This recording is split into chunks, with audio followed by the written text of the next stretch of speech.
February 23, a goal to reach. The very God of peace sanctify you wholly, and I pray God your whole spirit and soul and body be preserved blameless unto the coming of our Lord Jesus Christ. 1 Thessalonians 5:23.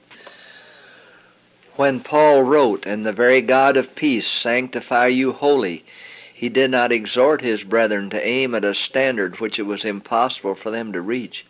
He did not pray that they might have blessings which it was not the will of God to give. He knew that all who would be fitted to meet Christ in peace must possess a pure and holy character. If Seventh-day Adventists practiced what they professed to believe, if they were sincere health reformers, they would indeed be a spectacle to the world, to angels, and to men, and they would show a far greater zeal for the salvation of those who are ignorant of the truth. Greater reforms should be seen among the people who claim to be looking for the soon appearing of Christ. Health reform is to do among our people a work which it has not yet done.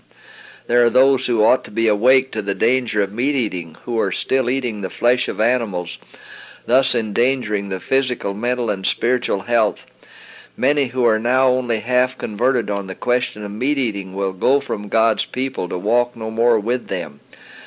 The controlling power of appetite will prove the ruin of thousands, when if they had conquered on this point, they would have had moral power to gain the victory over every other temptation of Satan. But those who are slaves to appetite will fail in perfecting Christian character. The continual transgression of man for 6,000 years has brought sickness, pain, and death as its fruits.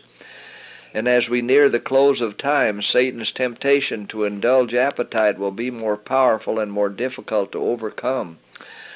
Again and again I have been shown that God is trying to lead us back step by step to his original design that man should subsist upon the natural products of the earth. Among those who are waiting for the coming of the Lord, meat eating will eventually be done away. Flesh will cease to form a part of their diet. We should ever keep this end in view and endeavor to work steadily toward it.